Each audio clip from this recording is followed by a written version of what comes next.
Bismillahirrahmanirrahim. Welcome dear students of Algebra 3. Today we will discuss a very important topic in vector space which is the linear transformation.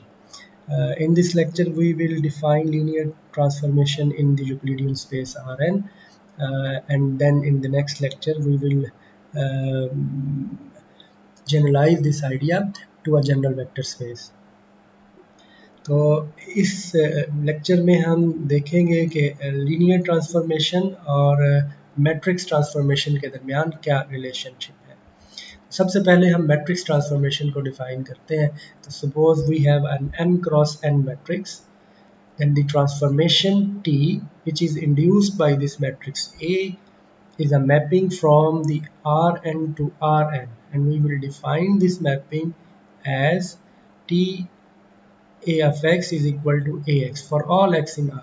तो हर एक matrix के corresponding हम एक mapping define कर सकते हैं। किस तरीके से आप इस आर एन के हर एलिमेंट को, इसका हर एलिमेंट इसको हम एक कॉलम वेक्टर से डिनोट कर सकते हैं, कॉलम मैट्रिक्स से। तो इसको आप मैट्रिक्स ए से मल्टीप्लाई कर दें तो जो रिजल्टिंग मैपिंग आएगी वो हमारे पास, उसको हम मैट्रिक्स ट्रांसफॉर्मेशन कहेंगे। तो x is any column vector, this is a column matrix n cross 1, A is an m cross n matrix। तो रिजल्टिंग मैट्रिक्स क्या आएगा, वो एक कॉलम मैट्रिक्स आएगा। तो वो कहाँ पर होगा, वो Rn में होगा। तो ये जो है हर मैट्रिक्स के लिए आप ये मैट्रिक्स ट्रांसफॉर्मेशन जो है वो डिफाइन कर सकते हैं फ्रॉम Rn टू Rn। अब इसी ट्रांसफॉर्मेशन जो है इसको डिफरेंट वे से हम करेक्टराइज कर सकते हैं, और एक इम्पॉर्टेंट वे जो है वो लीनियर ट्रांसफॉर्मेशन है। तो linear transformation remember is a basic notion in linear algebra और बहुत ज़्यादा इम्पोर्टेंस है इसकी। तो हम इसे डिफाइन करते हैं first of all in the Euclidean space. तो transformation from Rn to Rm is called linear transformation if it satisfies these two conditions. First condition is t of xy is equal to t of x plus t of y. Second condition is t of ax is equal to a into t of x. तो अगर आप इसे observe करें तो first property का मतलब ये है कि जो ये लीनियर ट्रांसफॉर्मेशन है ये जो इसके अंदर जो एडिशन है, वेक्टर एडिशन को प्रिजर्व करती है। इसी तरह सेकंड प्रॉपर्टी हमें क्या बता रही है कि ये जो लीनियर ट्रांसफॉर्मेशन है ये स्केलर मल्टीप्लिकेशन को भी प्रिजर्व करेगी। तो कोई भी मैपिंग Rn से Rm अगर वो इन दो प्रॉपर्टीज को सेटिस्फाई करेगी तो उसे हम कहेंगे लीनियर ट्रांसफॉर्मेशन। अब अगेन हम ऑलरेडी हम फेमिलियर है लीनियर कम्बिनेशन के आइडिया से। अगर कोई वेक्टर जो है उसको ऐसे लिखा गया हो तो इट मीन कि y can be expressed as a linear combination of x1, x2 up to so on xk। तो हम जो है इसे लीनियर कम्बिनेशन में लिख सकते हैं। तो अगर तो हमारे पास ये एक्साइज बेसिस है तो इट मीन के हर वेक्टर जो है Rn का वो इसकी इन वेक्टर्स के लीनियर कम्बिनेशन में लिखा जा सकता है। तो हम इसको यूज़ करते हुए ये प्रूव कर सकते हैं ये रिज़ल्ट जो जनरली हम यूज़ करते हैं जब भी हमें किसी मैपिंग को प्रूव करना हो कि वो लीनियर ट्रांसफॉर्मेशन है, तो हम इस रिज़ल्ट की मदद से इसे प्रूव करते हैं। तो जब भी आपके पास इस तरीके से एक लीनियर कम्बिनेशन, क्योंकि हर वेक्टर्स को किसी ना किसी वेक्टर के लीनियर कम्बिनेशन में लिखा जा सकता है और इन पर्टिकुलर बेसिस वेक्टर के।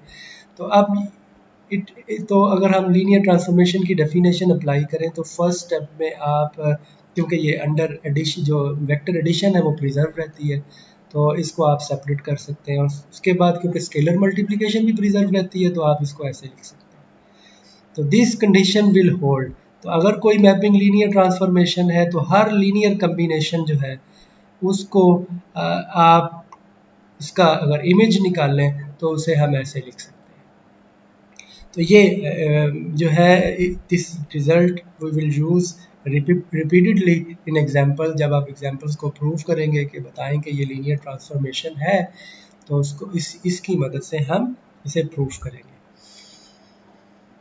तो फॉर एग्जांपल ये एग्जांपल है, इसमें हमारे पास एक कहा गया है कि T एक लीनियर ट्रांसफॉर्मेशन है from R² to R², plane से प्लेन पर एक लीनियर ट्रांसफॉर्मेशन है। तो एलिमेंट 1 जो है, वेक्टर 1 जो है, इसका इमेज जो है वो 2 और -3 है, और 1 और -2 का जो इमेज है वो 5 1 है। और हमने फाइंड आउट क्या करना है, 4 3 जो वेक्टर है इसका इमेज फाइंड आउट करना है। तो क्या तरीके, हम लास्ट डेफिनेशन को यूज़ करेंगे। सबसे पहले सपोज कर लें कि ये जो 4 3 वेक्टर है इसको हम z कह लेते हैं, जो वेक्टर 1 1 है इसको हम x कह लेते हैं, वेक्टर 1 और -2 जो है इसको हम y कह लेते हैं। तो हम लास्ट थ्योरम जो है उसको यूज़ करते हैं। सबसे पहले z जो है, ये वेक्टर z, इसको x और y के लीनियर कम्बिनेशन में लिखते हैं। तो z can be written as the linear combination. तो सपोज के z x और y के लीनियर कम्बिनेशन में लिखा जा सकता है। तो आप उसे इक्वेट कर दें। z जो है ये वेक्टर है, इसको वेक्टर a से मल्टीप्लाई किया, इसको वेक्टर b से मल्टीप्लाई किया, आप इक्वेट करें, दो इक्वेशंस आ जाएंगी। पहली इक्वेशन से हम a plus B is equal to 4, second equation से a minus 2b is equal to 3। तो ये हमारे पास सोल्यूशन सेट आ जाएगा।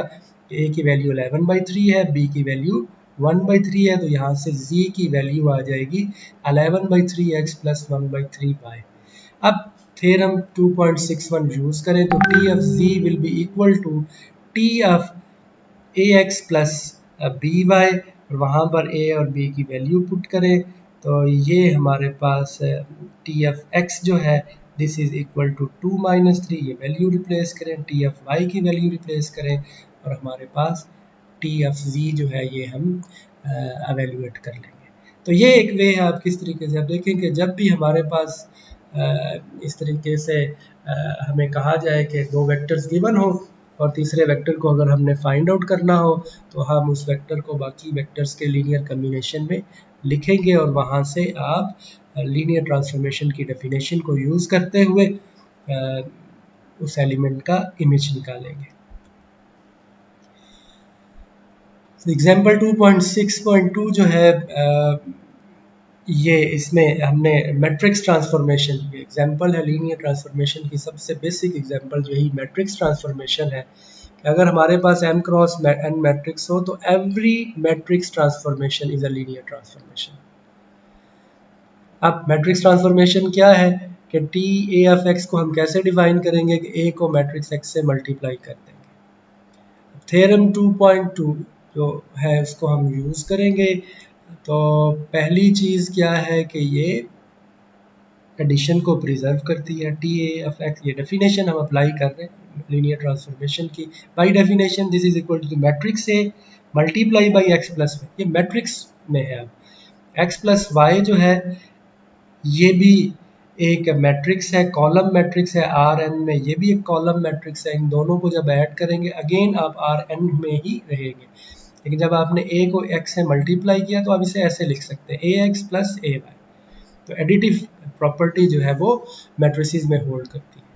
तो ए एक्स किसके इक्वल है, अगेन ये टी ए एफ एक्स है, तो इट मीन के पहली प्रॉपर्टी सेटिस्फाई होगी। उसी तरह से second property again by definition this will be equal to A into alpha X, और ये अब मैट्रिसेस की मल्टीप्लिकेशन, तो आप जो स्केलर है उसे बाहर निकाल सकते हैं।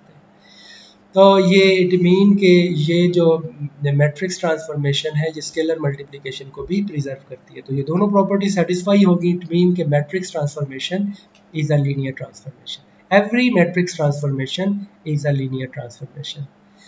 जो इम्पोर्टेंट चीज़ है इस एग्जाम्पल से वो ये है कि इसका कॉन्वर्स भी ट्रू है। मतलब हमने क्या कहा है कि every matrix transformation is a linear transformation. अब इसका कॉन्वर्स क्या है कि every linear transformation from R N to R M is a matrix transformation. तो हमारे पास ये रिमार्केबल रिजल्ट है कि आप के दरमियान आप जो लीनियर ट्रांसफॉर्मेशन जो है उसके कॉरिस्पॉन्डिंग एक मैट्रिक्स ट्रांसफॉर्मेशन होगी, और और हर मैट्रिक्स ट्रांसफॉर्मेशन जो है उसके कॉरिस्पॉन्डिंग एक लीनियर ट्रांसफॉर्मेशन होगी। ये कैसे है, इसको हम इस तरीके से प्रूव कर सकते हैं कि हमने प्रूव करना है कि T is a matrix transformation. तो आर एन जो है हमारे पास एक वेक्टर स्पेस है, और इसकी जो स्टैंडर्ड बेसिस है वो E1 E2 up to so on En, ये यूनिट वेक्टर्स।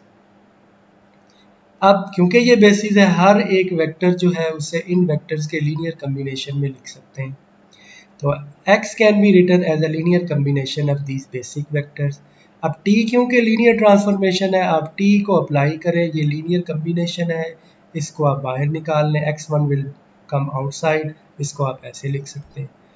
अब t ऑफ e1 जो है वो एक वेक्टर है Rn में, कॉलम वेक्टर है, इसको आप t जब इस पे अप्लाई करेंगे तो आपके पास एक कॉलम वेक्टर आएगा Rm में।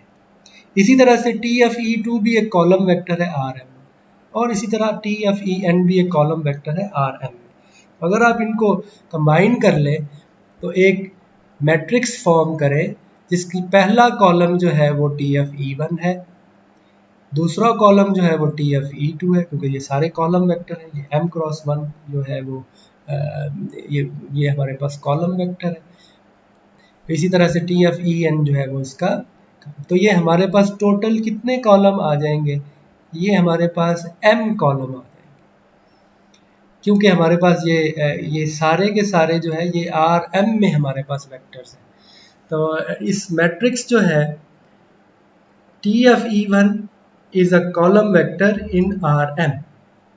तो ये हमारे पास कॉलम, इट मीन कि इसमें जो नंबर ऑफ रोज है वो m है, तो ये जो मैट्रिक्स है इसकी इसकी जो ऑर्डर है वो m क्रॉस n बन जाएगा। आप रिप्लेस करें टी एफ एक्स जो है उसमें ये वैल्यूज रिप्लेस करें तो ये जो है हमारे पास मैट्रिक्स आ जाएगा।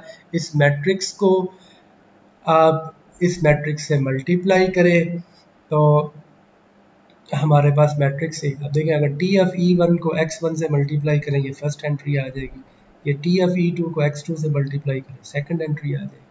तो ये मैट्रिक्स ए है और एक्स है, और ए एक्स क्या है, this is a matrix transformation. तो ये एक बहुत इंपॉर्टेंट रिजल्ट है कि हर लीनियर ट्रांसफॉर्मेशन जो है वो एक मैट्रिक्स ट्रांसफॉर्मेशन है। इसी को हमने यहाँ पे स्टेट किया हुआ है कि let T is a transformation from R N to R M. तो पहली चीज ये है कि T is linear if and only if it is a matrix transformation, mean कि आर एन में हर मैट्रिक्स ट्रांसफॉर्मेशन लीनियर ट्रांसफॉर्मेशन होगी। सेकंड ये है कि अगर हमारे पास t इज equal to T A, T और टी ए अगर इक्वल हो जाए, T A is a matrix transformation induced by a unique m cross n matrix है given in term of its column by this. तो अगर हमारे पास t जो है वो टी ए के इक्वल है तो मैट्रिक्स ए जो है उसके कॉलम को हम इस तरीके से लिख सकते हैं, और ई आईज क्या है, वो स्टैंडर्ड बेसिस है। अब इसको कैसे अप्लाई करना है, अब इट मीन कि आप मैट्रिक्स भी फाइंड आउट कर सकते हैं। अगर आपके पास लीनियर ट्रांसफॉर्मेशन है तो उसकी मदद से आप मैट्रिक्स भी फाइंड आउट कर सकते हैं। इसको कैसे अप्लाई करना है हम इस एग्जांपल में देखते हैं कि ये हमारे पास एक मैपिंग है, ये टी जो है वो एक मैपिंग है R3 से R2 पर, इस तरीके से हमने डिफाइन की हुई है। For every vector in R3 show करें कि T is a linear transformation and use theorem, the last theorem को यूज करते हुए मैट्रिक्स भी हमने फाइंड आउट करना है। तो सपोज x जो है उसको हम x1 x2 x3 लिख लें, और y, तो पहले हम प्रूफ करते हैं कि ये जो मैपिंग है ये एडिटिव प्रॉपर्टी जो है वेक्टर एडिशन को प्रिजर्व करती है। तो let x and y are two vector in R3। तो x जो है वो सपोज इसमें ये 3 कोऑर्डिनेट्स है, y जो है उसमें 3 कोऑर्डिनेट्स है, तो इन दोनों को जब आप ऐड करेंगे तो x प्लस वाई इसके इक्वल है, और इसका इमेज जो है वो ये मैट्रिक्स आ जाएगा। इसको आप सेपरेट करके लिख सकते हैं और यहाँ से ये प्रूफ हो जाएगा। बिल्कुल सिमिलरली आप सेकंड प्रॉपर्टी भी प्रूफ कर सकते हैं। तो पहली प्रॉपर्टी तो बहुत आसान है कि T is a linear transformation. अब दूसरी, अब हमने मैट्रिक्स कंस्ट्रक्ट करना है। अब कैसे कंस्ट्रक्ट करेंगे, आप बेसिस वेक्टर की मदद से मैट्रिक्स कंस्ट्रक्ट करेंगे। R3 जो है ये 3 डायमेंशनल स्पेस है, इसकी डायमेंशन 3 है, तो इसमें इसकी जो स्टैंडर्ड बेसिस है वो हमारे पास ये यूनिट वेक्टर्स हैं 1 0 0 0 1 0 and 0 0। This is a unit vector along x axis, ये अलोंग y एक्सिस एंड ये अलोंग z एक्सिस। तो हम इनके थ्योरम, लास्ट थ्योरम हमें क्या बताता है कि मैट्रिक्स आपने इन वेक्टर्स के इमेजेस की मदद से कैलकुलेट करना है। अब टी ऑफ ई वन का इमेज क्या होगा, ये अगर आप मैपिंग देखें तो ये x1 x2 पे मैप हो रहा है, तो टी ऑफ E1 का इमेज होगा 1 0, तो 1 0 इसका फर्स्ट कॉलम आ जाएगा। टी ऑफ E2 क्या होगा 0 1, तो इसका सेकंड कॉलम 0 1 आ जाएगा। इस तरह E3 को के ऊपर जब टी अप्लाई करेंगे तो इसका इमेज क्या आ जाएगा 0 0, तो ये हमारे पास एक मैट्रिक्स आ जाएगा। तो इस तरीके से आप जो है वो मैट्रिक्स जो है वो कैलकुलेट कर सकते हैं, और इसी इसी की मदद से आप ये देखें, अगर इसी मैट्रिक्स ए को एक्स से मल्टीप्लाई करेंगे तो हमारे पास लीनियर ट्रांसफॉर्मेशन भी आ जाए। तो आप इसे कॉन्वर्स भी इससे वेरीफाई कर सकते हैं।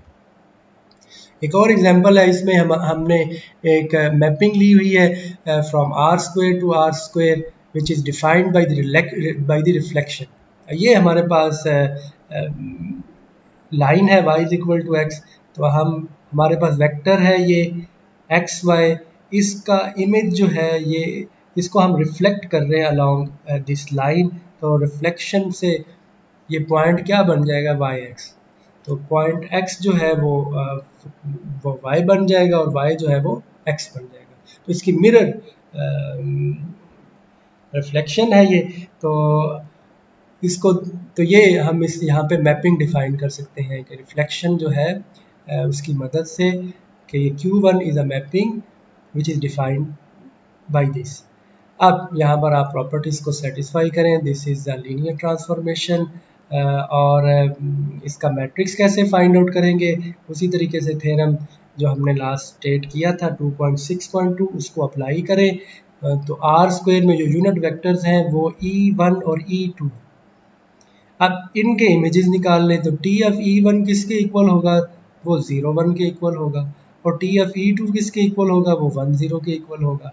तो इट मीन कि जो हमारे पास मैट्रिक्स है वो E2 E1 आ जाए। एंड व्हाट इज E2, वो 0 1 और 1 0, वो दोबारा वही मैट्रिक्स जो है वो इस मैट्रिक्स को हम ए कहते हैं।